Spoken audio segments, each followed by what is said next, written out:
Hi, my name is Angelica Blackwell. I'm a revenue cycle management specialist, and I'm currently pursuing my master's in legal studies through Arizona State University. Today, I'd like to talk about the different generational expectations on education. By show of hands, how many of you knew that you wanted to go to college straight after high school? How many of you decided to wait a couple years? If you did, how many years did it take you to go back? How many years did it take you to decide after that you wanted to pursue a higher education? By show of hands, how many of you decided that college wasn't initially for you and pursued a trade instead?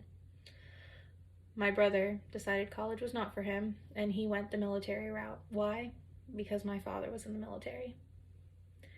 Were your choices based on parental expectations or parents persuading you to follow in their footsteps?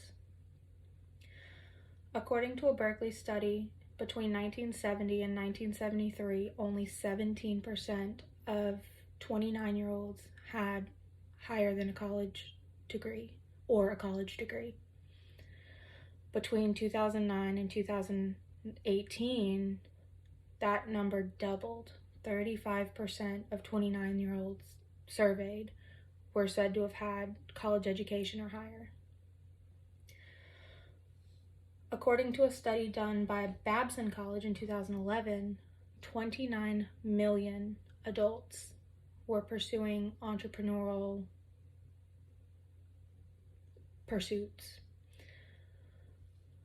According to the Medical Educational Journal in 2009, more students were shown to have narcissistic traits, and I think that's part of why people were going towards being entrepreneurs. My generation, I've seen countless people that I went to school with drop the college route and go straight to starting their own businesses. That goes along with the narcissistic traits. You don't receive criticism from yourself that you would from a boss if you were learning a new business. When I graduated from college, I got my first big girl job, and I had to learn to accept constructive criticism.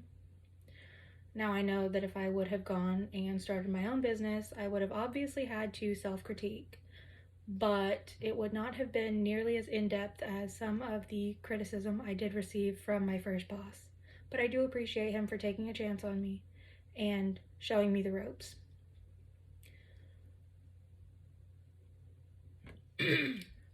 As a 25-year-old, I do recognize that my generation is a little bit different than my mom's or my grandmother's.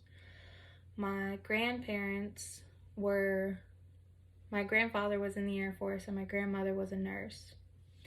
Grandfather had no desire to pursue any type of school, and obviously being a nurse, my grandmother had to pursue some. She decided to go into nursing because that's what her older sister did and that's what their mother did.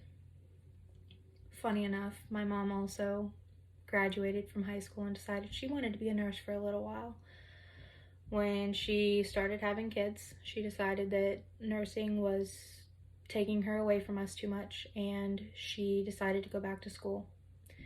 My mom's now a substitute teacher and is working towards a lateral entry to be a full-time teacher. I think based on both personal experience and the research that I did, more so the Medical Educational Journal article and the Babson study shows that more people are becoming entrepreneurs because it's just easier. You have to self-critique when you are your own boss, but the study in 2009 stating that more students had more narcissistic traits goes to show me that my generation's more about self-praise than self-critique. So working for yourself clearly allows you to do that.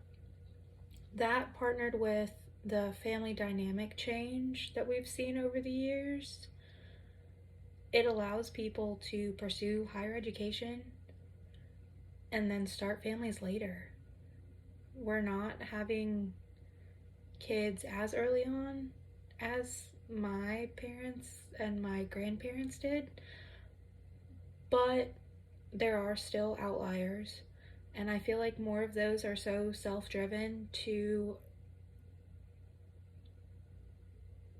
provide for their families and succeed at it, that it's just more motivation for being successful. That being said, obviously expectations have changed, whether it's needing higher education to be great or needing all the motivation that you can to succeed at whatever you're going to put your mind to starting.